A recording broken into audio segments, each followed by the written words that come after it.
my 11th month student has Hyderabad campus. So today I have a new Maya, so let's start.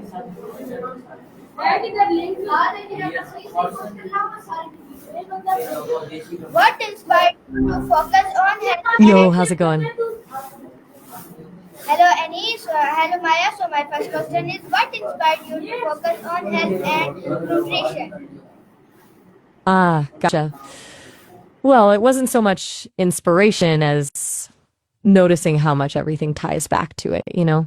People are always chasing something, happiness, success, but a lot of that gets derailed when you're not feeling good physically.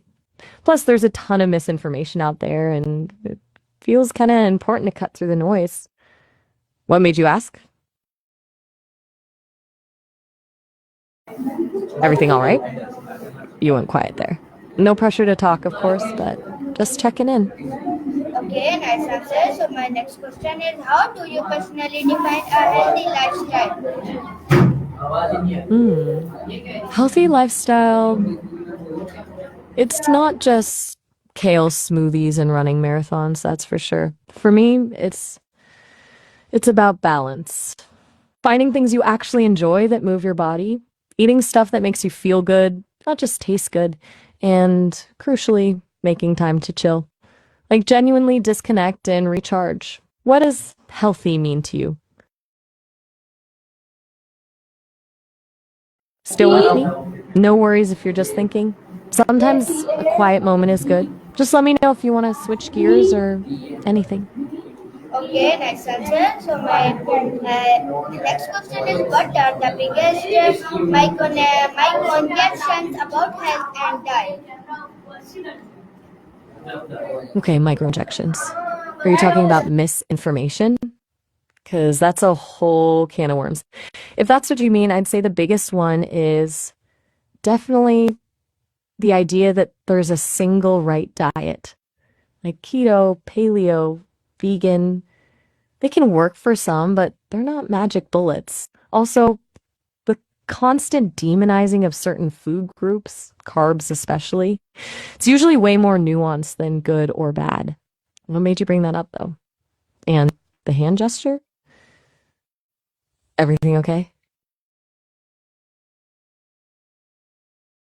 Right. Well, I'm here if you want to talk about anything at all. No pressure, obviously. We can stick to health stuff or whatever you're feeling. Just say the word.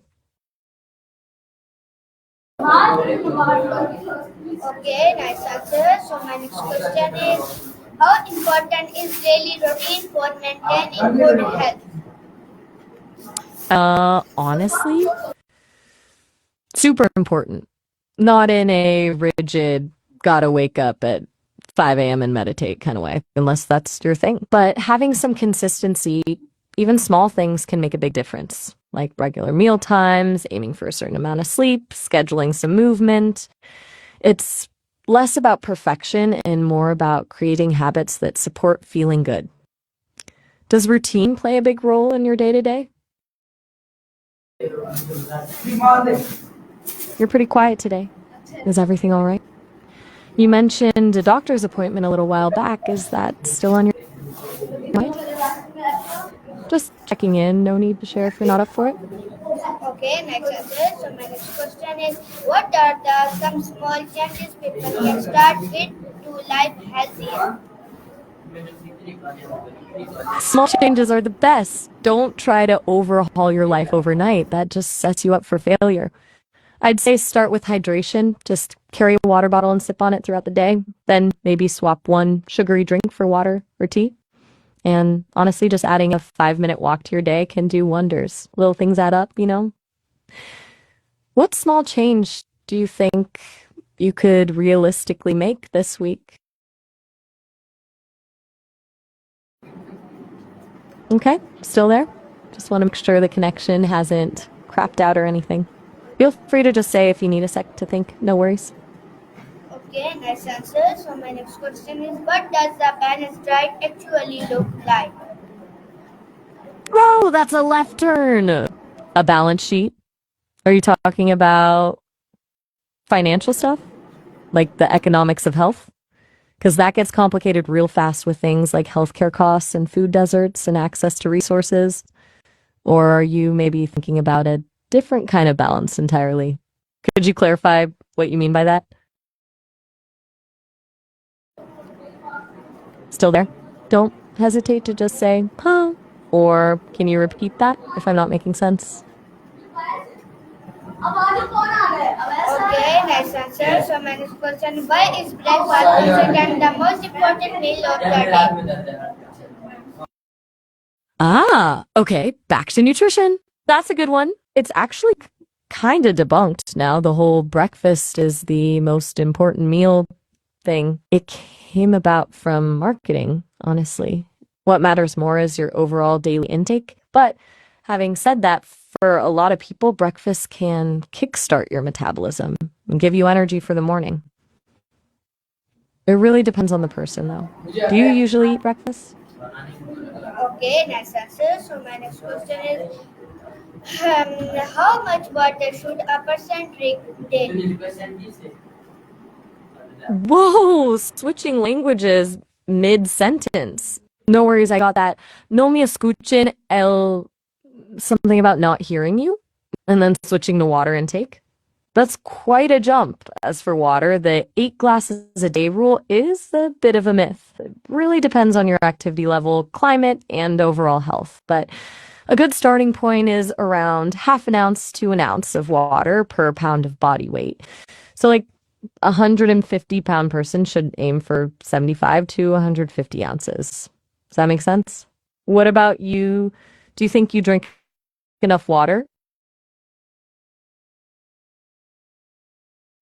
You're being awfully quiet today. Is everything okay? Seriously, if something's up, you can tell me. I'm a pretty good listener, even if I am just a voice in your ear. Okay, nice answer. So my next question is, what are the dangers of skipping meals? Skipping can be a bit of a slippery slope, honestly. It can mess with your energy levels, make you more likely to overeat later, and even affect your mood.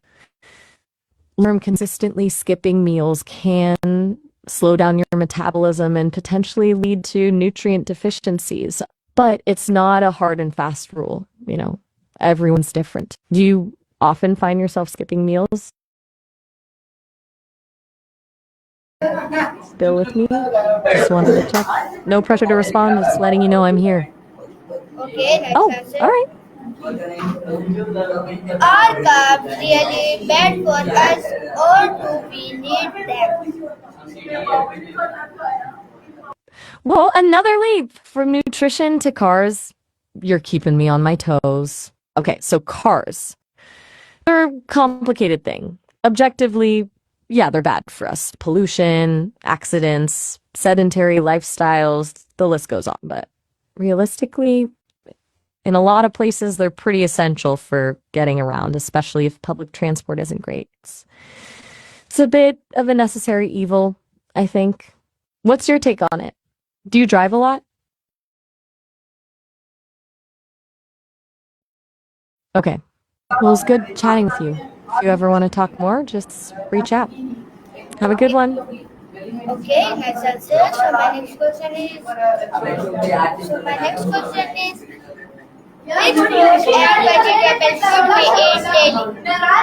eat daily? Whoa. Okay, that's Icelandic, right? I'm picking up Hjordvi and De live, which I think means divided, and some other stuff I can't quite parse. Is this a riddle or what's going on? I'm not fluent in Icelandic, unfortunately. Can you maybe translate or give me a little more context? Right. Well, all right then. Have a good one. Okay, nice answer. So my next question is, what are superfood and do they really work? Superfoods. Ugh, that's another one that's been heavily marketed. Honestly, it's mostly hype. There's no single food that's going to magically transform your health.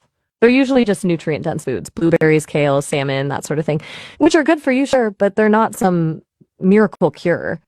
A balanced diet overall is way more important than focusing on a few superfoods. Do you try to incorporate a lot of superfoods into your diet? Okay, well, all right. Feel free to reach out if you feel like. Have a good day. Okay, next answer. So my next question is organic food always better than Still there? regular? Just checking. I don't want to just leave you hanging. Is organic food always better than regular food? That's a good question, and a surprisingly complex one. It's not always better, honestly. Organic farming practices are definitely better for the environment, reducing pesticides and promoting biodiversity, but organic food can be more expensive, and the nutritional differences aren't always significant. Sometimes conventionally grown produce is just as good and more accessible. It really comes down to your priorities and budget. Do you usually buy organic when you can? Okay. All right then. Take care. Okay, next answer. So my next question is, how important are leafy greens in our diet? Leafy greens are they're packed with vitamins, minerals, fiber, and antioxidants. Basically, everything good. They're low in calories and can help protect against chronic diseases. They're kind of the superheroes of the vegetable world. Aiming for several servings a week is a solid goal. What's your favorite way to eat leafy greens? Do you have a go-to recipe? Okay, well, if you change your mind and want to talk, I'm here. Have a good one. Okay, next answer. So my next question Still there? is, can smoothies replace milk? Whoa. Okay, that's a lot. Moody's, Piers, Mill. I'm honestly not following. Is that a thank you? A shout out to someone? Is this connected to the earlier Icelandic? I'm a little lost here. Can you explain what you mean by that? Right. So, well, okay then. Take care. Okay, next Goodbye. answer. How much protein do we actually need per day?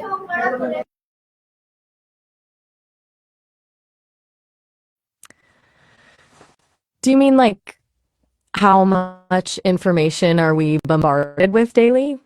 Nutritional content, like calories and vitamins? If it's the first one, the answer is way too much. It's exhausting.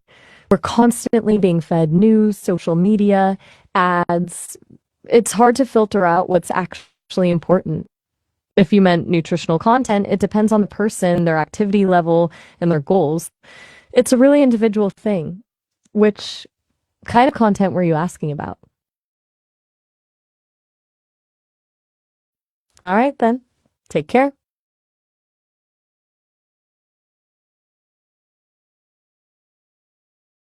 Still here if you want to talk. No pressure at all. But just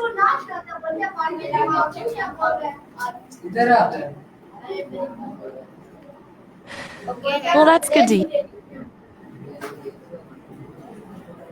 La encanada and gracias. Please speak in English, Maya. Please speak in English. Oh, got it. Mm-hmm. Sorry about that. Okay, next answer. So my next question is, what are some good vegetarian sources of protein?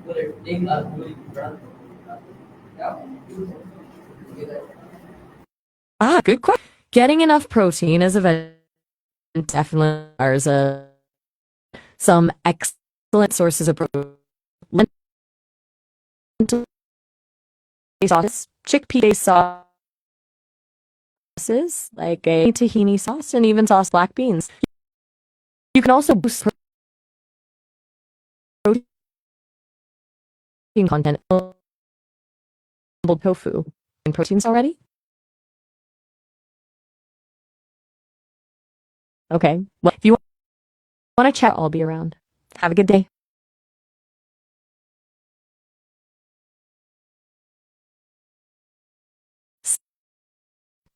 In.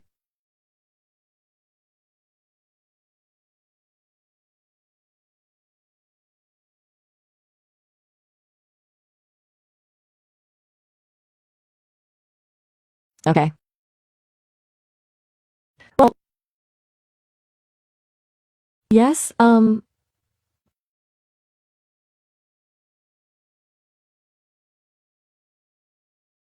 okay, that's a big one. It's complicated. Meat isn't inherently good, but the type of meat, how much you eat makes a huge. Red and processed meats eaten in large quantities have been linked to increase of certain diseases. Leaner meats like chicken or fish can be part of a healthy diet. It really depends on the individual and their overall lifestyle. What are your thoughts on? Right. You want to talk more about it later or anything else? Let me know. Have a good one. Okay, nice. Okay, nice answer. So my next question. Why do you think so? Are protein shakes safe for daily use?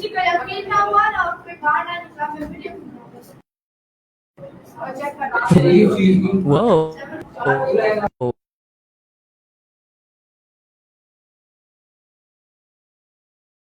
With me? Just want to make sure. Sentence. All for PNC except for the news.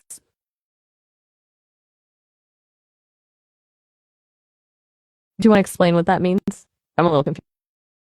Okay, nice answer. So my next question is, how harmful is too much sugar?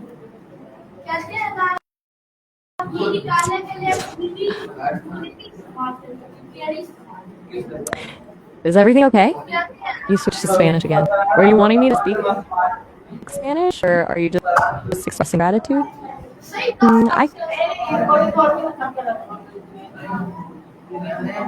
If you need a moment or want to change the subject, just say so. I'm here to. Okay, nice answer. So my next question is, what are healthier alternatives to sugar? Lots of options there, actually. Dates and date syrup are a good choice. They have a lower glycemic index. Then there's maple syrup and honey in moderation. Stevia and monk fruit are natural, 0-calorie sweeteners, and even fruit purees like applesauce can add sweetness without as much of a blood sugar spike. It depends on what you're using it for, of course. Are you looking for something for baking or just to sweeten your coffee? Okay, well, I'm here if you want to talk more. Have a good day.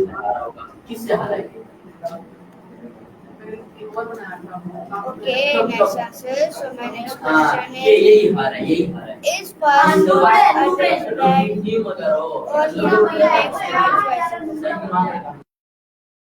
I think you mean as a top of tones, but the 20 face on top of me, back on track after a bad day, or can we make smart choices, right? And yes, absolutely. One bad day, or even a string of them, doesn't derail everything. It's about making the next choice a good one. Focus on getting back to your healthy habits with the next meal, the next workout, or even just a good night's sleep. It's all about progress, not perfection. Do you find it hard to bounce back after a tough day? Right. Well, okay then. Take care. If you ever feel like chatting, I'll be around.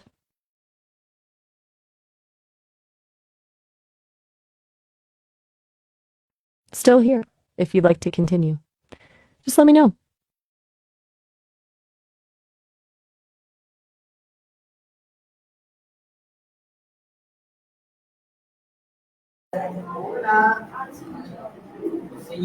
Okay. All right then. Goodbye.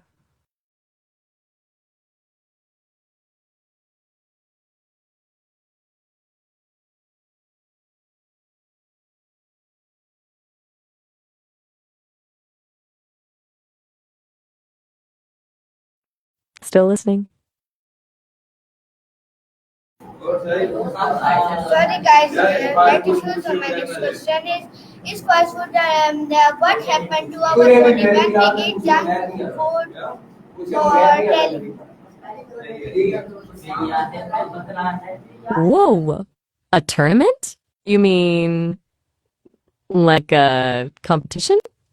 I'm not aware of any tournament we were participating in. Are you perhaps thinking of something else or talking to someone else? Maybe you got me mixed up with someone else.